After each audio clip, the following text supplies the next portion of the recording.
So I had initially made plans to have one really big book haul video because I'm going to 2 different library sales. But yeah, I'm not going to do that because that would be ginormous. So instead, I'm going to do a haul for some stuff I've just picked up recently from a few different places and just talk about them, and a few of the library sale books from the first sale. But I'm going to save the vast majority of the library sale stuff for a single video where I just talk about the library sales themselves. I don't know if any of you have an Ollie's nearby. It's like a discount store. They just sell normal stuff, but at crazy markdowns. I think what they end up doing is just buying in bulk from whoever. I know that recently Hasbro sold off all the D&D stuff to them from like the movie and like some 5e little packs. And it was just crazy because it was like $50 boxes of tokens or $50 boxes of like maps. They were like $10 or something, maybe less. I can't remember. I thought about buying a whole stack of them, but I really only needed one of each. I picked up 3 books from there. And so let's just talk about them. I am becoming a very big fan of Reacher. And so I picked these up for $5 each at Ollie's. It's just crazy. I mean, they're first edition, first printings. I mean, granted, it's Lee Child, so they print like 1 billion of them, so it doesn't really matter. But they're just really nice hardcovers. And the other thing is the stories in both of these seem interesting. I liked Killing Floor, the first Reacher book, but Die Trying, the second Reacher book, I did not like at all. I got some advice on which books to kind of focus on. And the next one I picked was 61 Hours, and I'm like 40% of the way through it, and it is very good. I'm really, really enjoying it. And both of these have interesting premises. Like The Midnight Line is about Reacher just wandering around somewhere in Wisconsin, and he sees a West Point ring for sale at like a pawn shop. And he's like, what kind of person would sell their West Point ring? Like, that's like a big deal. And looks at the graduating class, and it was like 2005 or something. So like they graduated during the War on Terror. The whole book kind of revolves around him trying to find out whose ring that was and give it back to them. So that's an awesome way to start a story. And, you know, that's all I know because that's what's in the teaser. But I'm really looking forward to that one. And then Past Tense is about him taking a detour before he travels across the country to the small town that his dad was from, just to kind of see where his dad had come from, because his dad left, became a Marine, and then never went back. He shows up in town and he goes to like the city works department or wherever it is, and he asks about where his family's old house was. And they're like, no Reachers have ever lived here. Like, I don't know what you're talking about. And so then, you know, whole mystery unfolds. That's an awesome premise for a book. So I'm looking forward to getting to both of those eventually. But the coolest thing I picked up at Ollie's is this illustrated copy of The Silmarillion in hardcover. Look at this thing. It's huge. It's beautiful. Illustrated by Ted Nasmith. I'll post some of the illustrations like right here. Hopefully I can find some so I don't have to edit this out. But yeah, it's just great. I mean, I will eventually read The Silmarillion, and I'm trying to get some like super fancy copies of anything I get from Tolkien. So I have like a 1977 illustrated by Tolkien edition of The Hobbit that's in like a slipcase. It's gorgeous. And so I want to get a good Lord of the Rings collection as well. And, you know, I just happened to find that awesome Silmarillion copy. So there we go. That helps to complete the set. I reviewed this book, but I didn't really talk about the copy I got, which is this first edition, first printing of Gentlemen of the Road with illustrations. It's beautiful. I'm super happy I found that. I went to Recycled Books, and of course, you know, you go to Recycled Books because you know they're going to have what you're looking for. And I just had a feeling. I told my wife, I was like, okay, I got to go up to the Litfic section and see if they've got Gentlemen of the Road. And I mean, even the day before I went, I was like, I'm pretty sure they're going to have a hardcover copy.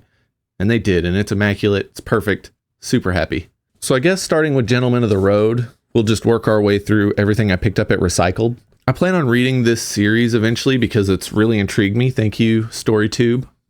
I'll tag them in the description. Go check them out. They both talked about C.J. Sansom and his Shardlake trilogy, which are Tudor mysteries. And I mean, this one was like $2 at Recycled Books. So I picked it up. It's later in the series, but hey, you got to start somewhere.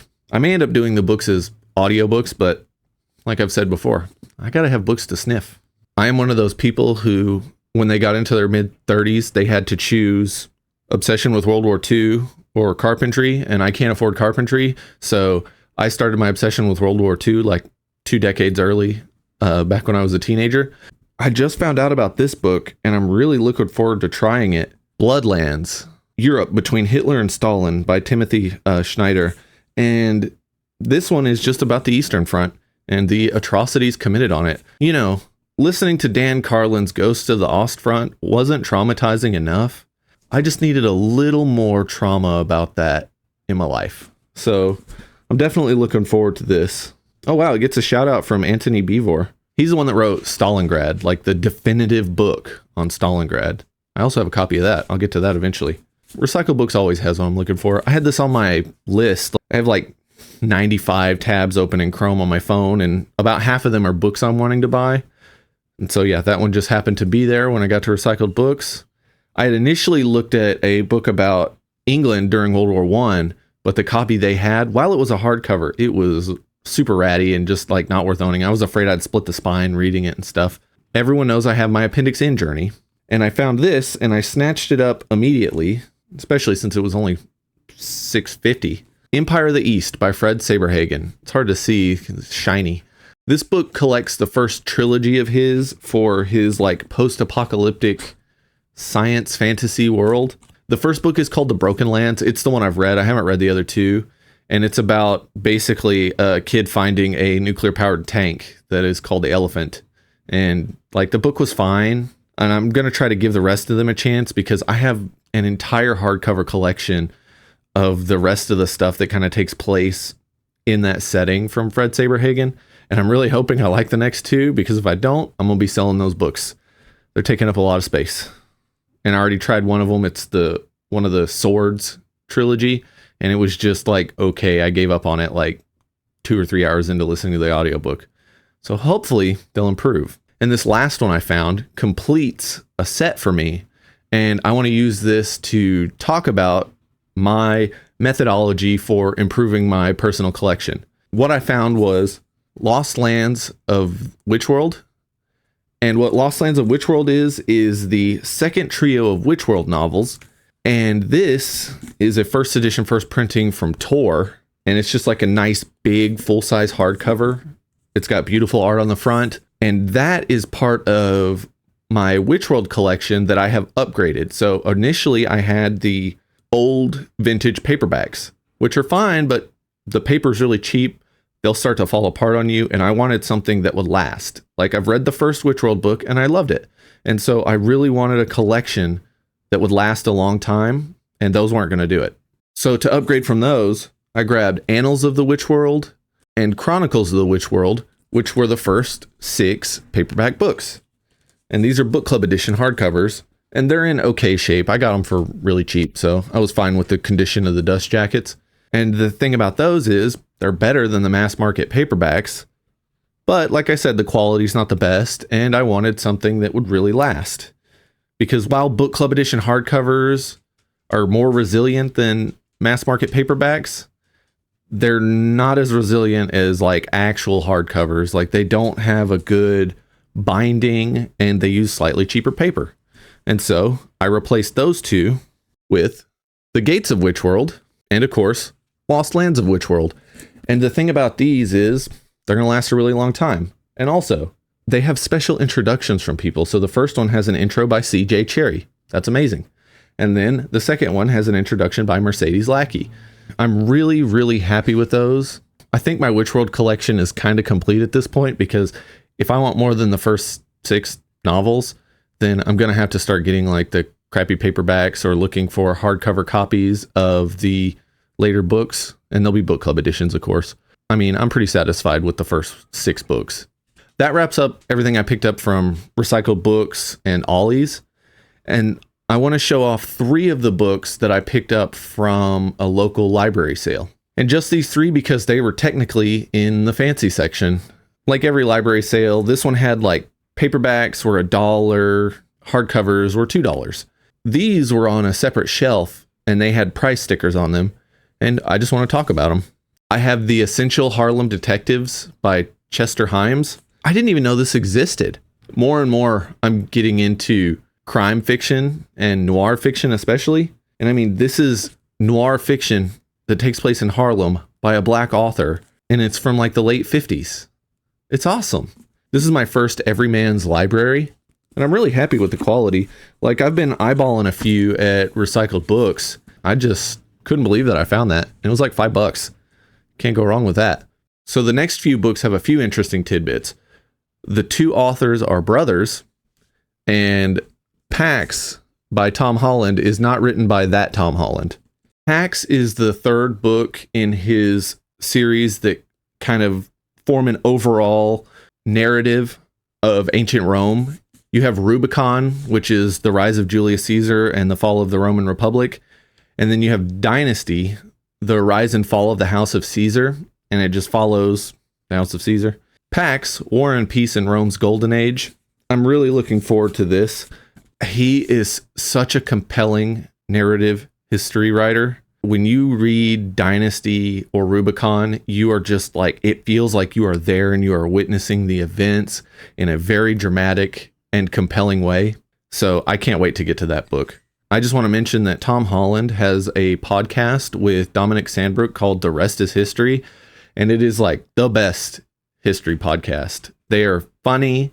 They just do such a great job of covering all sorts of historical events. Like the most recent one I listened to was 7 episodes about the JFK assassination. They go from JFK's origins, his rise to the presidency, and then there is a 2-part episode just about the day of the assassination. They literally start from when JFK woke up that morning, and they went hour by hour on all of the events that led up to his assassination. And then they have an episode where they debunk all the conspiracy theories, and then they have a final episode that kind of wraps everything up, and it was fantastic.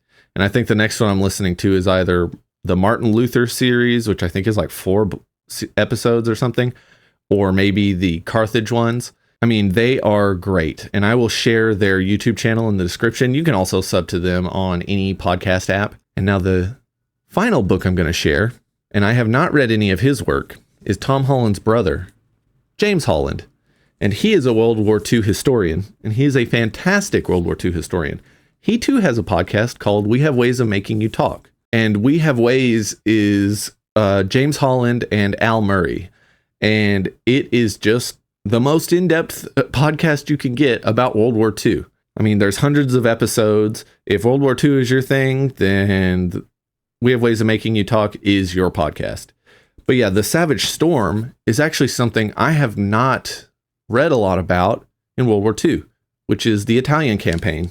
So this one is the Battle for Italy, 1943. And I know that the war in Italy was absolutely brutal. I mean, Italy's like basically one big slope up to the Alps, and you're starting at the bottom as the Allies, and you're having to fight your way through all these fortifications that the Germans have built and that the Italians have built, and it's like just a bloodbath.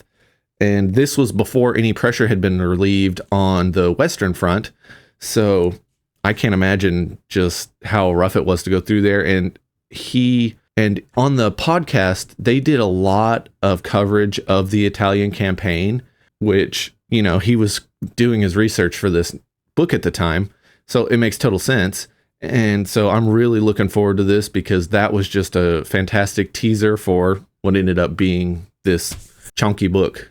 And I think, yeah, this is a pretty good book haul. I will definitely have another one very soon. I have books over here I never talked about. Like, they're just sitting here. Like, I got a couple of like early Ken Follett capers. One of them is the Modigliani Scandal, and I'm currently reading that. It's amazing. It was literally a second book, and I can't believe it's as good as it is. But yeah, I've just got piles of books everywhere. I have a box of books just right next to my desk from the library sale that I guess I'm eventually going to talk about on here. I hope I don't buy too much at the next library sale because that might be an hour-long book haul. This is a pretty cool book haul. I'm super happy with all these. One of the nice things is a few of these were just upgrades to things I already owned, which means I didn't make my TBR any longer than it already was. So that's always cool. I want to thank you for watching. If you like book hauls, I've got a bunch of book haul videos. I have a playlist. If you're interested in any of these books, let me know, especially the ones I haven't read. Maybe I'll make a priority list of things to read and talk about. I just want to thank you for watching. And with that, I'll see you next time.